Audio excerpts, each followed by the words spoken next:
And guys, share ko na rin pala sa inyo yung experience ko sa aesthetic clinic. Nagpa-wax ako, tapos ang galing pala ng mga bakla no, mag-wax. Alam mo yung parang nag-ground ng... Uy, ha? Ba't di nakikiliti? Ha? Ba't di nakikiliti? Patingin mo nga yan. So guys, pagtitripan ko na naman si babe, iinisin ko na naman siya. Kunwari, nagbablog ako dito. Tapos, sasabihin ko sa kanya kung yung ginagawa ko ay nag-story time lang ako sa TikTok. Di ba uso naman kasi yun yung story time. Kaya naman, after kong masagot yung tanong niya kung anong ginagawa ko, kasi tatawagin ko siya sasabihin ko na doon, isi-share ko na rin sa inyo na nagpa-wax ako. Ipaprank ko siya na nagpa-wax ako. Titingnan na naman natin kung gano'n na naman siya maiinis dito kasi alam ko manggigigil na naman to sa kwento ko. Imbento ko lang to guys ha. Imbento ko lang to sa kanya. Babe! Babe! Ano? Halika dito.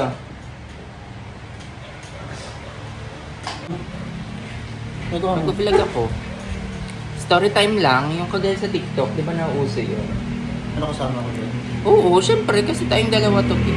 Meron nga pala ako dito guys, electric fan. Sobrang ganda nito, sobrang cute lang, sobrang dali lang pagka dadalhin nyo, sobrang gaan. Meron ito sa yellow basket namin. Hanapin nyo sa John and Emil TikTok. And guys, share ko na rin pala sa inyo yung experience ko sa aesthetic clinic.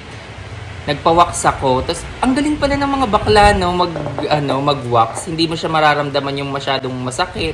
Parang wala lang. Tapos imaginein mo, yung bakla ka tapos sobrang gwapo mo, tapos ganun yung trabaho mo. 'Di ba? Uy. Bakit bakla? Bakla yung nagano? Oo. Tsaka ano sinasabi ko? Wait lang. Hindi kasi so yung bakla? Oo, ang gwapo niya. Oh, Ang puti niya ba't tapos parang sobrang tumikilig ka? Kasi Kailan ka nagpa-wax? nung nakaraang As in linggo, saan sa binte? hindi sa private Sa area. Julbol? Oo, kasi nga hindi ko siya. Julbol talaga? Oo. Bakit bakla? Pati Di ba babae yun? Babae dapat, di ba? Wala daw silang available na babae that Huh? time. Bakit bakla? Ano hawakan ng ano mo? Oo, nilagyan niya. Hanggang. Ano ba ginahawa? Eh, wala naman akong kaalam-alam dun eh. Bigla niya na lang hinawakan. Kasi nasaging gano'n, natabdagat. Dapulisan, gano'n. Oo, kasi di ba dun sa medyo likod nung nilalagyan pa yun ng hinawakas pa niya. Bakit bakla? Eh, bakla din naman ako ah. Saka guys, alam niyo yun Bakla yung din naman ako kahit na pogi ka mo yun eh. Kahit bakla ka din, hindi ka naman mukhang trans. Tapos pogi ka rin. Oh. Winax lang. Winax lang. Tinatakpan kasi yung sa may bandang mata. Basta tulungan mo na yung pakyo. Gago ko pala eh. Bakit ba? Tsaka bakit di ko alam niya, sira ulo ka pala eh. Nung nakaraan to, nung Inang-inang. ginawa pa yung ilong mo, yung hindi pa masyadong magalit.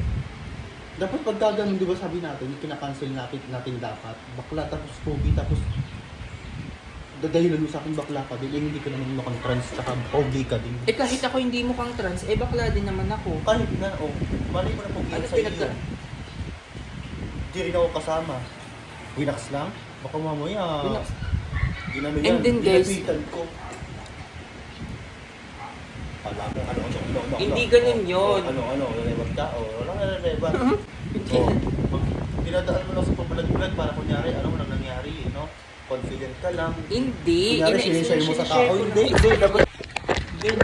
Sinishare mo sa tao para hindi ka halata, para hindi kita mahalata. Sinishare Dapat ko kasi sinama nga mo ako. experience. Hindi ka nga nan makalabas. Hindi mo pa nga kaya eh.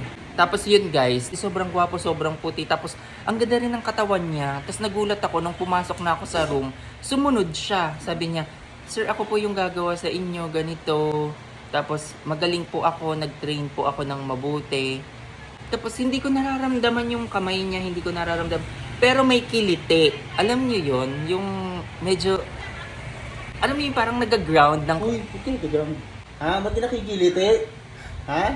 konti lang. Yung parang pakiramdam na ano ba? Ha? Ba't di nakikiliti? Patingin mo nga yan. Ha? Aray Ha?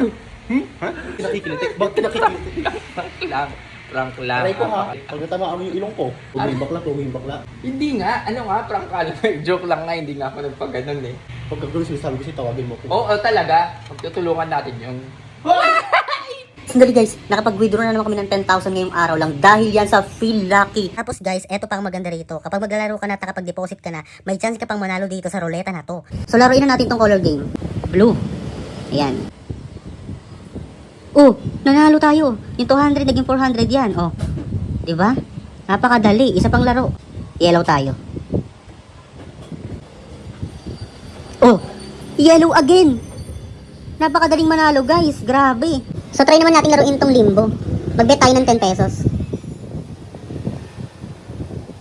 Oh my god. Nanalo ulit. Oh my god. Ang bilis pala manalo dito talaga. Bet ulit tayo. 10 pesos ulit. Oh, ganun lang kadali talaga. Seryoso. Ang dali pa na manalo dito. Guys, Feel Lucky. Grabe, ang daling manalo, nakita nyo naman. Bawal lang sa lahat ng bata guys at sa walang puhunan. Walang pilitan to guys ha. Dapat matanda lang ang maglalaro nito.